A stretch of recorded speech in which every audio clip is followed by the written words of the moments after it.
L'expérience neutralise les croyances erronées. En ce sens que quelqu'un peut avoir un préjugé à l'égard d'une autre personne, mais tant que la personne n'a pas parlé avec cette autre personne-là, ben elle ne sait pas à quel point sa croyance qu'elle a à l'égard de l'autre peut être fondée ou pas. Et tant que la personne peut avoir de la croyance, c'est-à-dire que la personne peut adhérer à des idées qui lui sont insufflées dans son mental en relation avec des entités, et qu'elle, un peu comme quelqu'un qui donne, dans le fond, carte blanche à quelqu'un d'autre en disant, ben fais ce que tu veux avec ma carte de crédit, là, je vais payer la note. Ben c'est un petit peu le même principe que fait l'être humain qui va être dans la croyance aveugle de la pensée qu'il a dans le mental. Et si la personne croit que c'est lui qui pense, bon, ben à chaque fois qu'il y a une pensée qui se présente dans sa psychologie en termes de jeu et qu'il adhère à elle, bon, ben il peut être manipulé par rapport à elle. Et tant que l'être humain peut croire, eh bien, il peut être exposé à de l'expérience, donc à travers le plan physique, pour confronter les croyances erronées qu'il peut avoir, les préjugés, entre autres. Donc, tant que la personne a la capacité de réfléchir, ça devient pertinent qu'il ait un vécu expérientiel, c'est-à-dire qu'il fait des choses concrètement dans la matière pour l'amener à s'ajuster par rapport au réel, au niveau de l'expérience sur le plan physique. Et là, à partir de son vécu, il peut développer ce qu'on appelle un savoir expérimental. Tant que l'être humain n'a pas accès à un savoir vibratoire, c'est-à-dire une compréhension instantanée et directe de ce qu'il y a à faire ou pas, la personne peut croire qu'il y a à faire quelque chose, mais ça se peut que ça ne soit pas réel, et c'est à travers le vécu d'une expérience, de quelque chose sur le plan physique, qu'il en a une mesure concrète, c'est-à-dire qu'il peut en faire l'évaluation. Donc, quelqu'un peut croire, par exemple, qu'il va aimer jouer au tennis ou jouer au football, mais si la personne n'a pas une conscience vibratoire et que la personne, à ce moment-là, soit qu'elle croit ou elle ne croit pas à quelque chose, bon, ben c'est à travers le vécu, à travers l'expérimentation directe, qu'elle peut, dans le fond, en venir à évaluer à travers le plan physique qu'est-ce qu'il en est vraiment. C'est la même chose pour la prise d'une substance. Quelqu'un peut croire que s'il prend une substance, ça va être bon pour sa santé de prendre ça. Et c'est au fil des semaines et des mois qui vont suivre cette prise de substance que là, la personne va voir concrètement qu'est-ce qu'il y en est vraiment. Ça n'a pas la capacité d'interception psychique vibratoire pour lui en donner une mesure directe et immédiate. Et pour avoir cette capacité, bon, ben, il faut que la personne soit en relation avec son intériorité. Pas juste que son attention soit tournée vers l'extérieur d'elle-même, parce que tant que l'attention est tournée vers l'extérieur, eh bien, elle ne peut pas être connectée simultanément à son intériorité qui lui donne accès à un savoir qui est en relation avec la dimension psychique de sa conscience. Tant que la personne est au niveau psychologique et qu'elle va se positionner par rapport à des formes sans avoir une capacité de lire et d'évaluer l'essence énergétique qui se rapporte à chacune d'entre elles pour voir si elle vient en résonance ou non avec elle, ben c'est sûr qu'elle est manipulable par la forme et elle peut vivre de la croyance. Et vivre de la croyance, c'est quoi? Ben c'est se soumettre à une idée, à un concept, donc à une forme, sans l'avoir vérifié sur le plan d'un vécu et sans non plus l'avoir évalué sur le plan vibratoire. Donc, c'est un petit peu comme quelqu'un qui va donner carte blanche à une autre personne. Donc, quelqu'un dit quelque chose à quelqu'un, ben je te crois. Ben, c'est comme dire à quelqu'un, ben je te fais confiance, je te donne carte blanche pour l'utilisation de ma carte de crédit, tu fais ce que tu veux avec, c'est moi qui vais payer la note, mais il n'y a aucun problème. Je te fais une confiance aveugle. Fait que c'est un petit peu la même chose que fait l'être humain à chaque fois qu'il croit et qu'il adhère à une idée. Et le volet le plus pernicieux de la croyance, c'est le fait d'adhérer à des idées qui sont proposées dans notre conscience sous le superfuge du jeu et de la conscience réflexive en provenance de l'astral. Donc, dans le mental. Donc, quelqu'un que ça y parle en jeu dans la tête, et ça lui dit « Je veux m'acheter un jeu vidéo ». si la personne n'est pas consciente que, dans le fond, c'est pas elle, en tant qu'ego, qui génère la pensée, mais qui en est plutôt le réceptacle, elle va penser que ça vient d'elle. Et là, elle peut être manipulée par ça d'une manière sournoise et inconsciente si la personne n'a pas la vigilance d'esprit pour réaliser que la pensée n'origine pas d'elle. Et là, il y a la personne à voir qu'est-ce que je fais avec ça. Donc, est-ce que j'ai joué à des jeux vidéo? Et la personne peut l'évaluer. Puis bon, si c'est le cas, ben, elle joue à des jeux vidéo. Mais elle peut contester l'entité qui utilise le superfuge du jeu pour la dévoiler et la mettre en lumière pour par la suite modifier son rapport à elle, modifier son rapport aussi à toute forme de pensée pour garder une capacité entre autres de distanciation à l'égard de la pensée qui peut, lorsqu'on la prend d'une manière personnelle, nous propulser aisément dans le vécu d'expérience et nous garder dans une conscience expérimentale, c'est-à-dire une conscience qui est capable de croire ou d'adhérer à des éléments et se mettre en action sans vérifier. Le propre de la conscience vibratoire qui émerge au sein d'un individu, c'est la capacité de lecture vibratoire qui s'y rapporte et qui permet de vérifier, d'évaluer, de sentir les choses. Mais c'est sûr qu'il faut réaliser aussi que l'être humain, tant qu'il se développe en tant que conscience et qu'il est un être en voie d'évolution, transitif, en voie de sortie de l'involution, où l'état inconscient est dans la croyance, bon, ben, il peut faire des rechutes dans la croyance, il peut lire des choses, s'en détacher et refaire des rechutes parce que de croire, c'est séduisant à un certain niveau pour l'ego, tant aussi longtemps que des attaches avec le plan astral, la séduction astrale à travers la croyance, qui va flatter l'ego dans le sens du poil pour lui dire, ben, t'es quelqu'un de beau, t'es quelqu'un d'important, t'es quelqu'un de conscient, t'es quelqu'un de fort.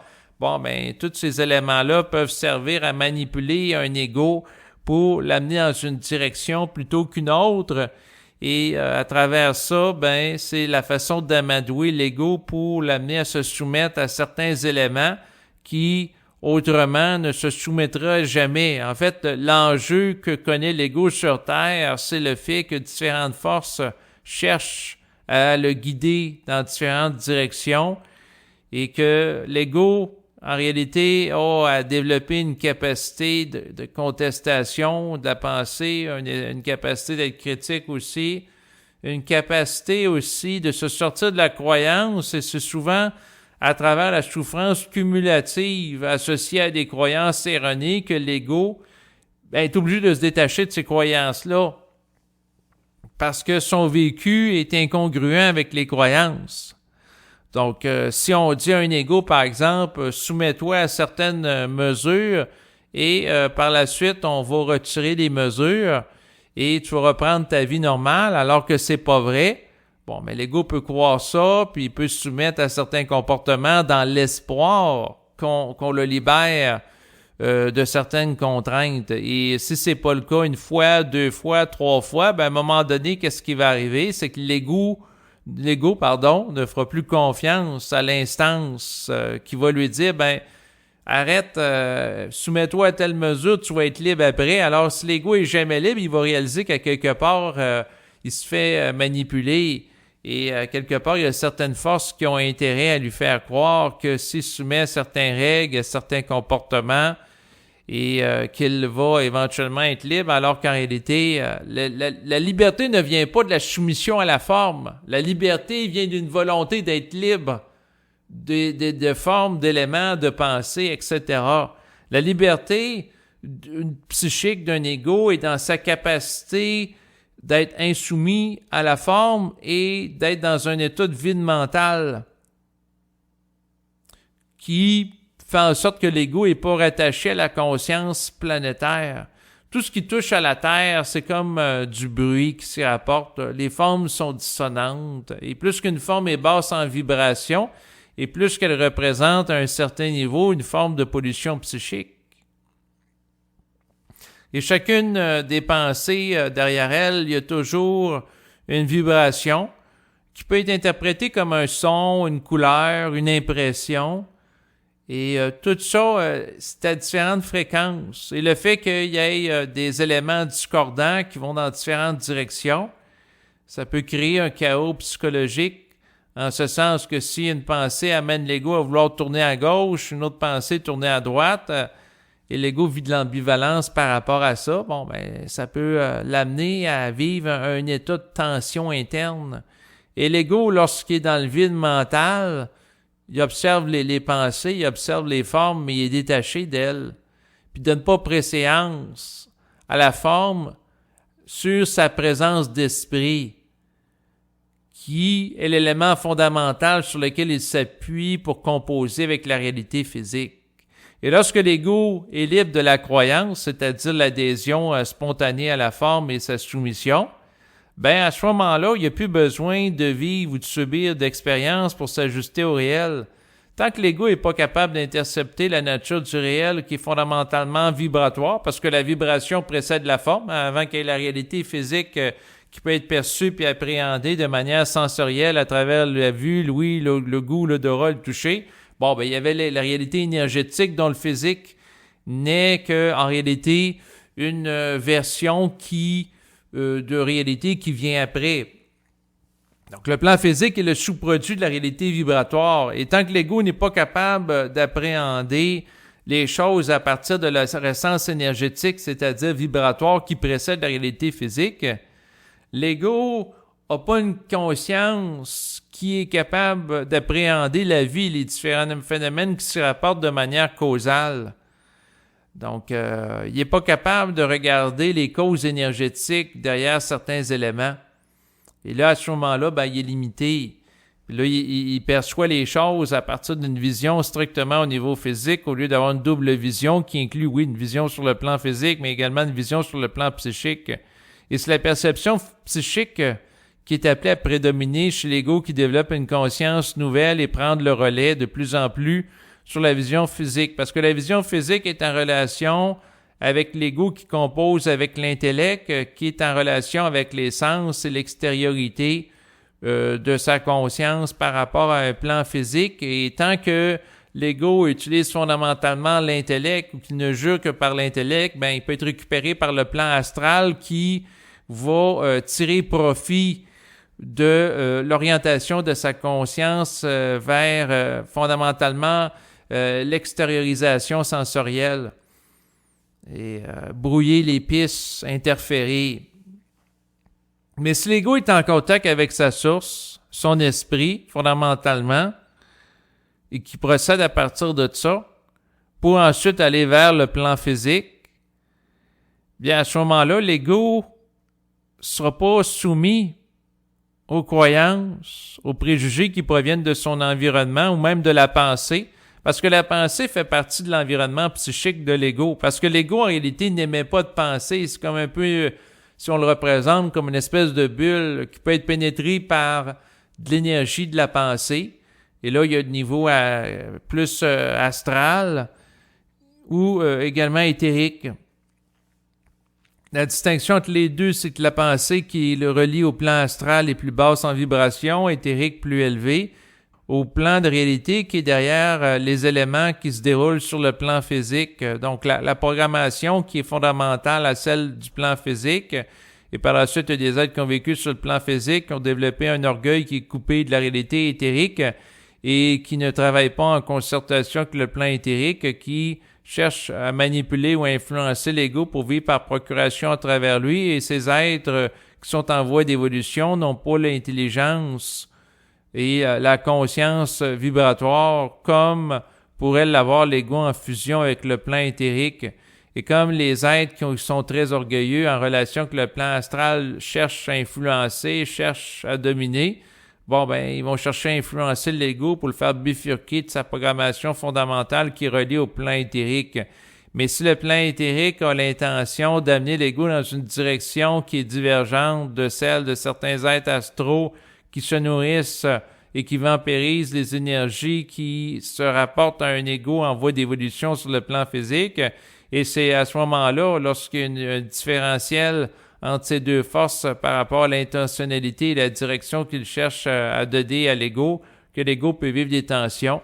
et sous l'impulsion de l'énergie éthérique lorsqu'elle se manifeste dans la conscience de l'ego. Donc, si l'ego l'a intégré et à se doter d'une conscience éthérique en relation avec le fait de l'éthérisation de sa conscience sous l'influence de cette énergie, eh bien à ce moment-là, l'ego est appelé à se détacher du plan astral et progressivement neutraliser l'activité astrale dans sa conscience, ce qui va faire en sorte qu'il va se libérer de la croyance.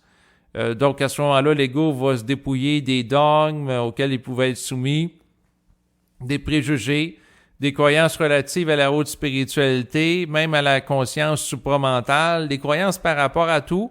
Il va se dépouiller de tout ça progressivement, ou même ça peut se faire rapidement en relation avec certains chocs de vie. Et là, à ce moment-là, l'ego va apprendre à procéder à partir de lui-même en relation avec une autonomie psychique grandissante. Et lorsque l'ego n'est plus soumis à la croyance, à ce moment-là, il n'y a plus besoin de vivre d'événements chocs pour le défaire de certaines croyances parce que il ne va pas nourrir ces formes-là dans le mental et il ne laissera pas ces formes-là entrer. Parce que le fait de vivre des expériences difficiles pour sortir l'ego de certaines croyances erronées, eh bien, c'est en relation avec le fait que l'ego donne de la valeur à certaines croyances pour se doter d'une identité qui le relie à l'extériorité de sa conscience. C'est-à-dire d'avoir un sens de l'identité en relation avec certaines croyances, comme par exemple, certaines personnes vont se définir en disant « j'appartiens à tel parti politique » ou j'appartiens à tel mouvement philosophique ou à tel mouvement spirituel. Tant que l'ego se définit par rapport à des formes, l'ego ne se définit pas fondamentalement par rapport à lui-même en tant que conscience éthérique. Et à ce moment-là, l'ego, tant qu'il se définit en fonction des formes, il se définit en relation avec son rapport avec le plan de l'astral qui l'influence. Parce que tant que l'ego va donner priorité à l'intellect, sur la conscience vibratoire, l'ego donne la priorité à des éléments extérieurs à lui pour se doter d'un sens d'identité, au lieu de vivre un état d'identité qui se rattache au plan éthérique et sa source fondamentalement. Donc, c'est sûr que par rapport à l'ego qui se conscientise, le travail, c'est un travail de dépouillement de toutes les formes qui sont erronées ou qui l'amènent à être coupé de lui-même et éventuellement se sortir de la croyance, se dépolluer des croyances auxquelles il a adhéré dans son passé. Et éventuellement, l'ego est travaillé par l'énergie éthérique pour en venir à un point où il ne peut plus nourrir de croyances, donner de valeur à de formes particulières. Et l'ego vit en fonction de son rapport de conscience harmonisé à la dimension éthérique avec un détachement, un grandissement par rapport à la forme, non pas par rapport à des raisons de mépris ou de contre-valeur par rapport à de la valeur, parce que ça, c'est une attitude psychologique, tu sais, comme quelqu'un qui se détache de la sexualité, puis il y a du mépris par rapport à la sexualité parce qu'il est en réaction, parce qu'il était trop attaché par rapport à la sexualité ou influencé par elle. Si la personne passe d'une polarité psychologique à l'autre, dans le sens que la personne passe d'une vie sexuelle très riche à un état de chasteté en relation à la soumission à une doctrine, l'ego passe d'une forme par rapport à une autre forme, mais l'ego ne procède pas à partir de lui-même. Il cherche à se rééquilibrer en jouant un jeu de polarité, alors qu'en réalité, il n'est qu'à ce niveau-là, au niveau d'un mental psychologique. Tandis que le mental vibratoire, la personne n'est pas dans une attitude d'avoir de la sexualité tout le temps ou d'en avoir jamais. La personne vit en fonction d'elle-même, puis elle part du principe qu'elle suit la vibration du moment sans avoir de préjugés, sans avoir de croyances sur ce qu'elle doit ou ne doit pas faire par rapport à l'avenir. Donc, c'est ce qui amène l'individu, entre autres, à sortir d'une forme de rapport rigidifié au réel en relation avec la programmation qui le lie au plan astral, à l'intellect, à son passé, à son mémoriel. Lorsque la personne vit de plus en plus d'une vibration en relation avec l'éthérisation de sa conscience, à ce moment-là, la personne n'a plus besoin elle ne peut plus croire, ça s'efface progressivement.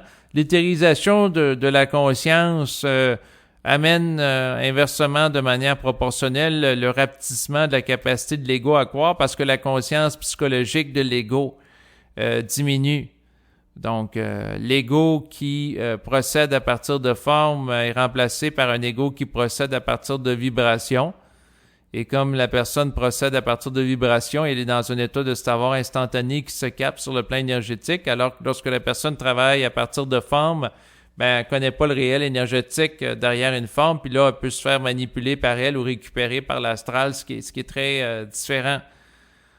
Donc, l'expérientiel, la personne qui se conscientise peut en avoir envie pour se dépouiller de certaines choses, vivre des déceptions, entre autres, par rapport à de l'attachement à certaines formes et de se défaire de certaines croyances en relation avec ça.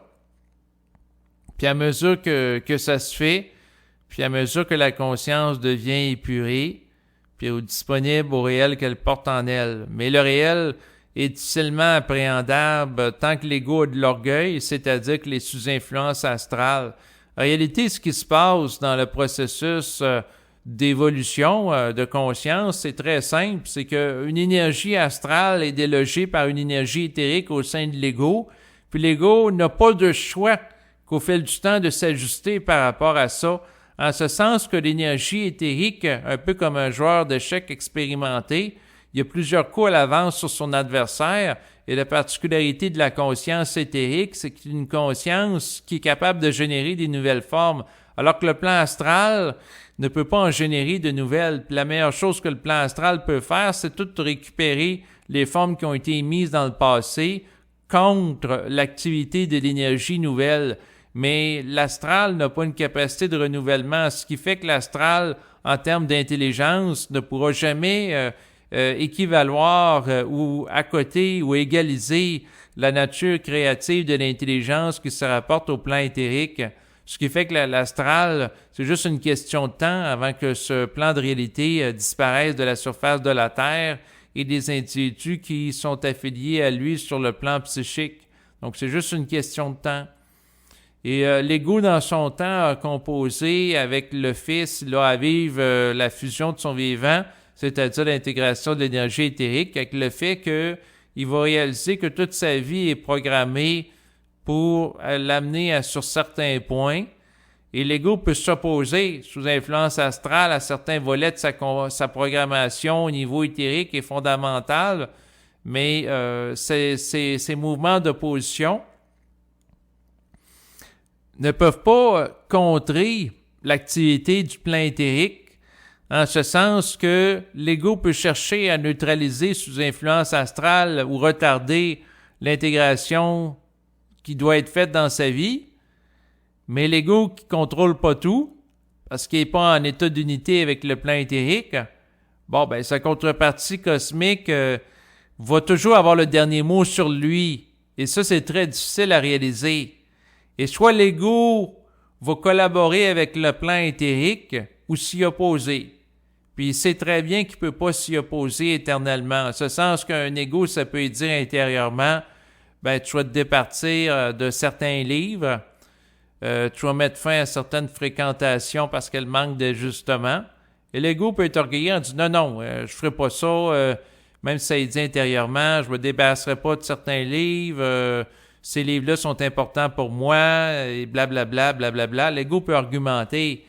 Puis par la suite, il peut vivre certains chocs qui l'amènent à réaliser que finalement, il donne trop d'importance aux livres. Des fois, les gens vont s'entêter par rapport à certaines choses, puis éventuellement, l'esprit amène les gens au pied du mur pour faire réaliser que si c'est un mouvement d'orgueil, qu'à quelque part, ça n'a pas de sens. Donc, quelqu'un, par exemple, que ça dit intérieurement de plus fréquenter une personne parce que ça lui amène des pertes d'énergie, la personne, ça peut dire ça, elle n'écoute pas le signal, elle va encore voir l'autre personne, puis là, la personne s'alourdit, elle absorbe toute l'énergie dépressive de l'autre au fil des rencontres, puis à mesure qu'elle absorbe ça, puis à mesure que son taux vibratoire se dégrade, puis à un moment donné, elle est au pied du mur que si elle continue, c'est la connexion que l'esprit qui est en train de se couper parce que la personne est trop éponge.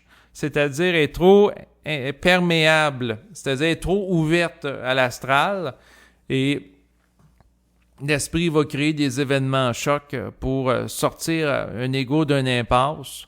Donc, ça peut être amené que l'ego perde son travail à un endroit donné pour plus qu'il soit en présence physique d'une autre personne puis qu'il vive ailleurs, pour créer une distanciation. Donc, ça peut être différentes choses. Quelqu'un qui était supposé aller voir un maître spirituel en Inde, puis il est fasciné par lui, puis, quelques jours avant qu'il fasse son voyage, il y a un problème de santé important qui se présente à lui. Puis là, il peut pas prendre l'avion. Bon, ben, l'esprit peut mettre des obstacles ou des éléments pour modifier le comportement de l'ego qui va agir d'une certaine façon sur le pilote automatique en relation avec le plan astral. En fait, l'esprit va agir de multiples façons pour contrer l'astralisation de l'ego dans une existence et différentes façons. Donc, puis il y a des façons que ça va, c'est sûr, déplaire à l'ego. Puis plus que l'ego est sous influence astrale, puis plus que il va avoir de la difficulté à accepter la réalité que sa vie, en termes d'événements, est manipulée par l'esprit. Et donc, quelqu'un, par exemple, peut s'acharner à garder des livres et ça lui dit intérieurement, il faut que tu t'en départisses. Un mois après, ça lui dit encore ça. Puis peut-être dans 6 mois, ce qui va arriver, c'est que la bibliothèque où il y a tous ces livres va prendre en feu. Et là, il va regarder par intérieurement, puis ça va lui dire, on t'avait dit les forces, donc en son esprit, puis ça peut être aussi d'autres êtres sur le plan éthérique, qu'il fallait qu'il fasse ça, puis il l'a pas fait. Bon, mais il y a un événement oppositionnel important où il a tout perdu parce qu'il n'écoutait pas. Donc, ça peut aller à ce point-là. Donc, l'ego, ça, c'est quelque chose que je réalise depuis un certain nombre de mois, à composer intelligemment avec l'esprit, puis à chaque fois qu'il fait de la résistance, c'est lui-même qui est en perte d'énergie au niveau évolutif. Puis pourquoi il va résister à l'esprit? C'est parce qu'il va vibrer à la paire, puis il est manipulable par l'astral. Tant que l'ego est corruptible par le plan astral, l'ego peut être soumis à des influences astrales en relation avec de la croyance. Tant que l'ego peut croire, il peut résister à la présence de l'esprit en lui. Et à ce moment-là, être amené à commettre des gestes qui sont retardataires par rapport à son propre développement, par rapport à sa propre évolution. Et l'ego qui, sous l'impulsion de l'esprit, est appelé à s'amender, à s'ajuster, il faut qu'il fasse les ajustements nécessaires. Puis s'il ne les fait pas, il s'expose à des chocs de vie importants. Il y a des égos très orgueilleux qui, en s'acharnant dans des mouvements qui manquent d'ajustement, ils vont à leur propre perte parce qu'il y en a qui vont développer des problèmes de santé très graves. Ça peut être un cancer, ça peut être un problème cardiaque important qui va mener à la mort par rapport à un comportement qui manque d'ajustement sur une longue période de temps alors qu'il ne devait pas avoir lieu de la perspective de ce que la personne a à faire par rapport à l'esprit. Mais en même temps, ce qu'il faut réaliser aussi, c'est qu'au niveau de l'esprit, oui, il y a certaines personnes qui ont à vivre certains problèmes de santé pour différentes raisons, là. Donc, ça serait complexe à élaborer, puis chaque élément est en fonction de chaque personne. Mais dans certains cas, le problème de santé est en relation avec un problème d'ego, parce que, après tout, l'esprit en tant que tel, en tant que conscience au-delà du plan physique, n'est pas malade, n'est pas corruptible par la matière, n'est pas corruptible non plus par l'astral, qui crée des formes psychologiques qui manquent d'ajustement, comme de la musique qui est dissonante. C'est comme des fausses notes. Si on se nourrit de fausses notes, ça vient à nourrir une conscience qui devient fausse, à quelque part, qui manque d'ajustement, qui est décadente. Et la décadence, quelque chose qui n'est pas en ordre, crée du désordre, puis il y a un effet d'entraînement. Donc, c'est ça là, qui doit être mentionné. Mais pour en revenir à la thématique de base le cadre de cette capsule audio, c'est que lorsque la personne n'est plus en mesure de croire parce que cette faculté est appelée à disparaître progressivement chez elle alors qu'elle vit une modification, une altération de sa conscience, bon, ben, à ce moment-là, la personne n'a plus besoin de vivre des déceptions sur le plan de l'expérience pour s'ajuster au réel. Donc, à ce moment-là, ce que ça veut dire, c'est que la personne est appelée éventuellement de plus avoir besoin de vivre sur le plan physique des expériences pour se développer en conscience, parce que lorsque la personne a accès à une conscience éthérique par rapport à elle-même et est en relation avec le savoir, bon, ben, elle vit plus de croyances, puis à ce moment-là, elle n'a plus besoin de passer à travers un véhicule sur le plan expérimental pour s'ajuster si elle est déjà ajustée. L'éthérisation de la conscience va faire en sorte que l'être humain, une fois une vie sur le plan physique, une incarnation complétée, si la conscience est suffisamment éthérisée, la conscience n'aura pas besoin de revenir par la suite pour des raisons de réincarnation sur le plan physique pour se parfaire. En ce sens que si la conscience est complète et elle est branchée au plan éthérique sur le plan physique, puis elle maintient ce branchement, cette liaison avec le plan éthérique une fois qu'elle ne s'y trouve plus, bon, ben à ce moment-là, la conscience a toujours accès au réel. Elle n'a pas besoin de se dépouiller des croyances erronées qu'elle peut nourrir dans sa psychologie en tant qu'ego en venant s'incarner sur la Terre pour s'ajuster davantage au réel si elle l'est.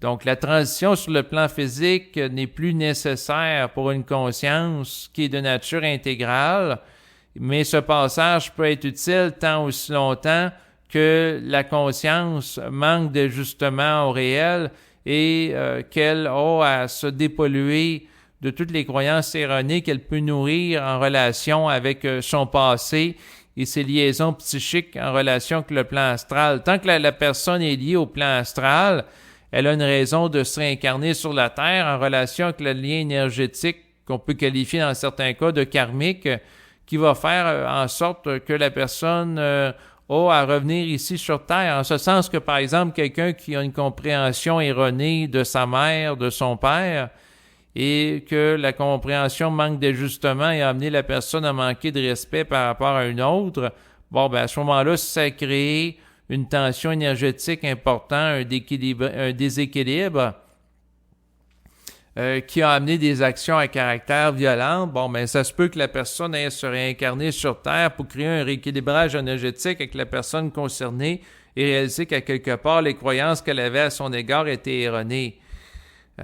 Et tant qu'une liaison énergétique, un peu comme un circuit, un peu comme on pourrait appeler une liane qui lie deux personnes ensemble sur le plan énergétique, bon, ben, tant qu'il y a une liaison énergétique entre deux personnes en relation avec le plan astral, bon, ben, une ou l'autre veut être vampirisée, là, ça peut être une vers l'autre et ainsi de suite. Donc, à ce moment-là, il y a des attaches qui sont là, qui font en sorte que la personne est retenue. C'est un petit peu, si on compare la personne à une ballon, un ballon qui est gonflé avec de l'hélium, normalement, il s'envole naturellement dans les airs. Qu'est-ce qui peut retenir une balloune sur Terre? Ben, c'est que le fait qu'elle est attachée par une corde qui va la retenir au sol. Et plus que de cordes, puis plus que le ballon gonflable va être attaché à la surface du plan physique. Et c'est la même chose par rapport à l'ego. Plus que d'attaches en relation avec le plan astral, donc des gens qui ont connu, ensuite des croyances, des éléments auxquels il a accordé de l'importance, des idéologies, et plus qu'à ce moment-là, il est retenu en relation avec la dimension physique, la dimension planétaire, alors que l'individu qui se conscientise et qui connaît un travail de l'énergie éthérique en lui, bon, ben il y a un détachement qui se fait par rapport à tous ces éléments-là, à tout le mémoriel, et qui va faire en sorte que la personne ne sera plus éventuellement attachée sur la Terre et soumis à pour des raisons de programmation, de liens karmiques et autres, à revenir ici. C'est sûr que par la suite, la personne qui a éthérisé sa conscience, bon, ben, elle passe une autre étape dans son développement où elle va transiger davantage avec la réalité éthérique et éventuellement en venir à délaisser la réalité physique après l'avoir intégrée pleinement. Et dépolarisé aussi, dans le sens que la personne qui développe une conscience grandissante, Elle va pas voir le plan physique comme étant bien ou mal, mais elle va le voir comme étant le lieu d'expression, d'expérience qui amène l'individu psychologique qui est sous influence de forme et éventuellement à s'en départir. Pourquoi il y a des gens qui sont psychologiques et sous l'influence de forme? Parce que ces gens-là ont une conscience qui est relative à ce qu'ils perçoivent au niveau sensoriel et qui est tournée vers l'extériorité de leur être. Et cette conscience-là a une utilité temporaire parce que ça permet à l'individu de se situer par rapport au plan physique, mais éventuellement l'individu doit avoir une capacité d'avoir une conscience totale qui inclut également celle de l'intériorité en plus de l'extériorité pour que ce soit une conscience qui soit vraiment multidimensionnelle. Et tant que l'individu a une conscience qui est tournée vers l'environnement ou l'extérieur, il est manipulable. Parce que toutes les informations sensorielles qui sont captées par l'extérieur peuvent être trafiquées par le plan astral, par la croyance, les préjugés, les émotions, etc. Tous ces éléments-là sont sujets à manipulation parce que tout ce qui ne vient pas de l'individu, tout ce qui n'émane pas de lui et qui est perçu d'une manière grossière à partir des sens physiques, peuvent être changés ou altérés. Donc, c'est ça que j'avais mentionné. Et c'est sûr que la fin, en fait, de la conscience psychologique expérimentale, c'est pas l'ego qui le choisit en passant. Un ego peut pas dire « Ah, demain matin, je vais arrêter dans une conscience psychologique. » Ça serait bien trop simple que ça soit comme ça. Tu sais, la personne aurait juste à dire ça, puis ça serait fini. Elle serait libre du plan psychologique, de la conscience expérimentale. Non. C'est lorsque l'individu est altéré par l'énergie éthérique, puis le travail de l'énergie éthérique qui se fait sur lui, c'est pas lui qui le décide. C'est un travail qui se fait souvent à son insu lorsqu'il est inconscient. Lorsqu'il se conscientise, à un moment donné, il peut vivre une communication télépsychique avec l'énergie éthérique qui est sa contrepartie cosmique qui le travaille. Éventuellement, il fusionne avec elle, puis éventuellement, le dialogue donne place à un état unitaire en lui avec l'énergie d'émission vibratoire, et là, il va s'installer de plus en plus dans un vide mental où il ne cherchera plus le support de la forme, du collectif pour se donner un sentiment d'exister. Mais ça se fait à travers le travail de l'énergie, et l'ego ne peut pas devancer le travail. Il ne peut pas dire dans 2 jours, je vais être rendu à un stade où il n'y aura plus de croyance en moi. Ça ne marche pas comme ça. C'est à travers une épuration progressive des croyances qui vont se faire au fil du temps. C'est sûr que il y a des gens qui sont programmés pour s'épurer plus rapidement que d'autres. Dans le sens qu'il y en a qui sont programmés pour vivre ça dans un laps de temps qui est plus restreint que d'autres.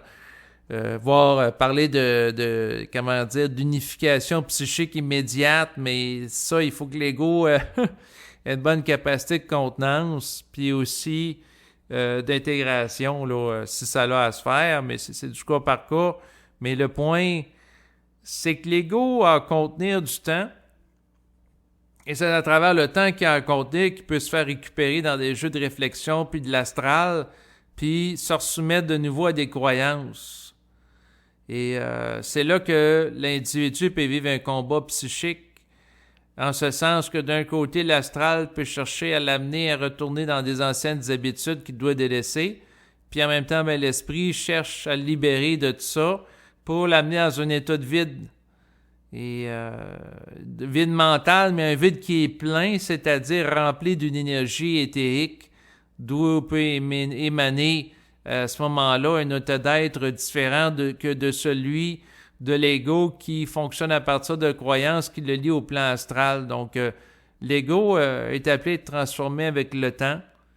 Puis, il n'y a pas vraiment de contrôle sur le processus, en ce sens qu'il peut pas le devancer, le processus, mais il peut le retarder par contre.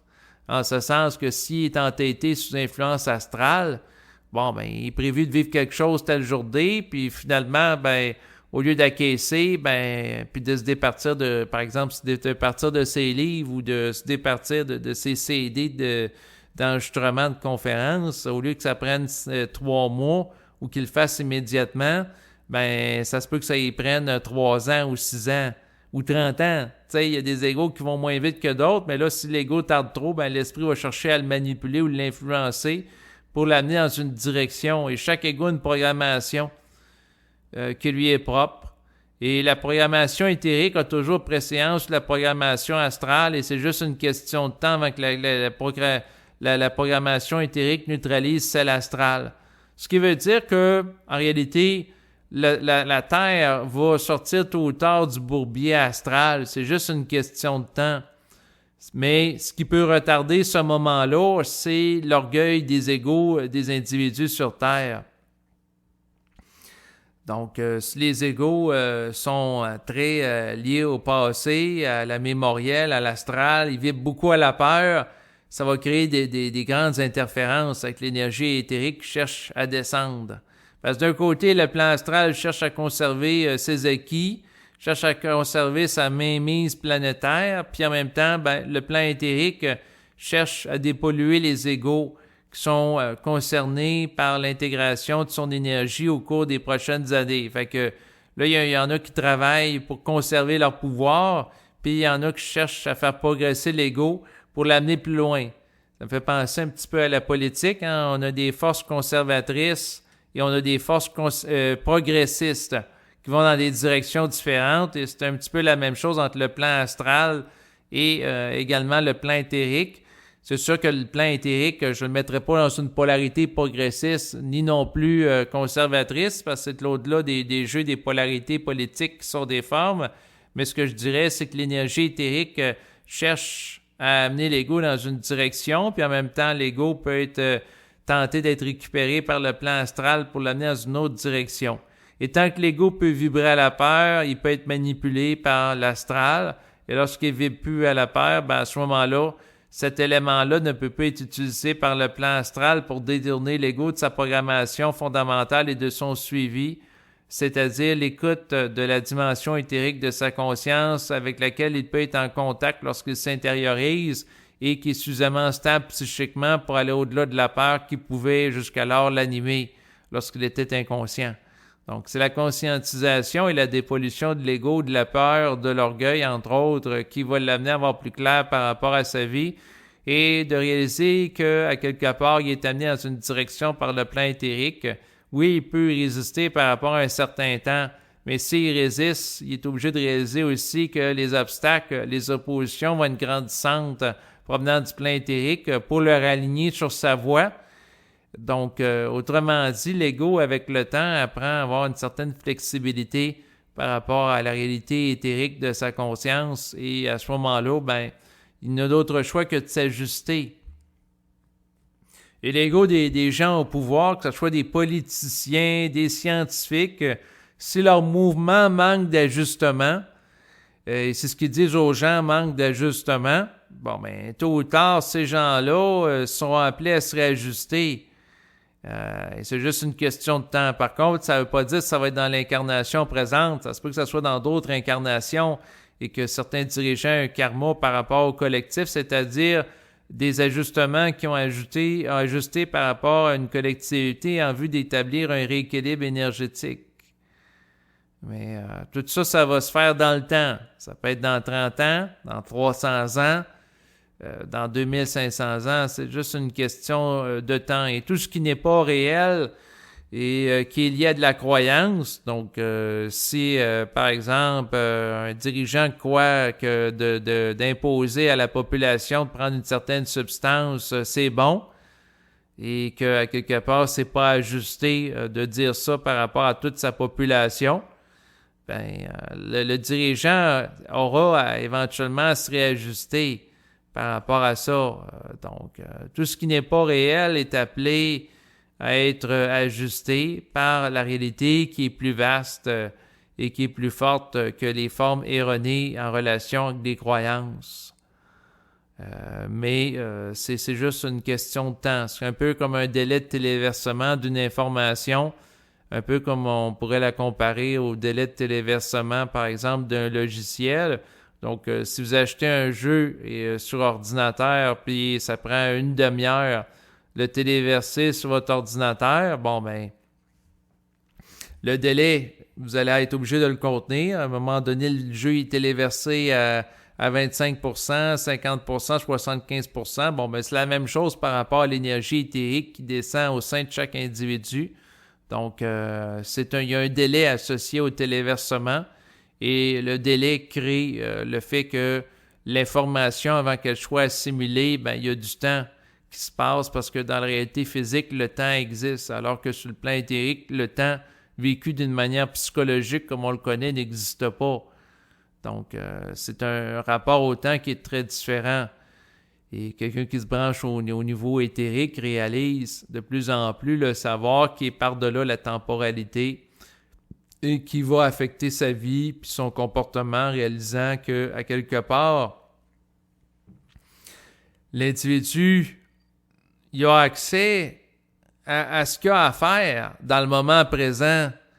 Mais c'est tant que les sous-influences astrales que cela lui est voilé et que là, il peut vivre de la croyance qui l'amène à connaître de l'expérience pour saturer des croyances érodées. Mais lorsque l'individu n'a plus de voile, n'est plus séparé par rapport au réel de ce qu'il a à faire, bon, mais il ne croit pas par rapport à ce qu'il a à faire, il sait ce qu'il a à faire, ce qui fait à ce moment-là qu'il ne vit plus d'expérience oppositionnelle pour s'ajuster à ce qu'il a à faire parce qu'il est par défaut ajusté dans la mesure qu'il opère à partir de sa source. Et là, à ce moment-là, s'il fait une action qui est ajustée, oui, il peut vivre pareil des oppositions, mais ça va venir de l'astralité de gens de l'environnement qui vont s'opposer à ça. Et là, l'individu, s'il vit de l'opposition, il ne faut pas qu'il prenne ça parce qu'il manque d'ajustement, mais c'est parce que les entités astrales qui influencent d'autres individus dans son environnement vont trouver qu'il manque d'ajustement parce que les entités astrales vont réaliser que l'individu va à l'encontre de la vibration basse qu'ils cherchent à instaurer ou à maintenir à la surface de la Terre. Donc, eux autres vont être en opposition. Et ça prend une grande capacité psychique pour l'individu qui se conscientise pour agir en fonction d'une vibration éthérique en dépit des réflexions, des propos ou des actions d'individus qui opèrent à partir du plan astral de son environnement. Et c'est sûr que tout ça est extrêmement subtil parce que lorsque l'individu se conscientise, il peut être astralisé malgré lui. Et les gens de son environnement, il peut croire qu'ils sont astralisés alors que c'est peut-être pas le cas à 100% parce que lui-même est astralisé en partie malgré lui, ce qui l'empêche de voir et de percevoir les propos ou les actions de ces gens-là, où la vibration devrait agir derrière ces éléments avec clarté. Tant que du voile, il y a à ce moment-là des informations qui ne sont pas captées, qui peuvent amener de la dissonance cognitive au niveau intellectuel ou de la dissonance sur le plan vibratoire au niveau psychique. Donc, tout ça est subtil. C'est-à-dire que plus qu'un individu est inconscient, puis moins il peut voir le réel, puis moins il peut voir le réel, moins il peut s'ajuster, ce qui est un cercle vicieux. Puis plus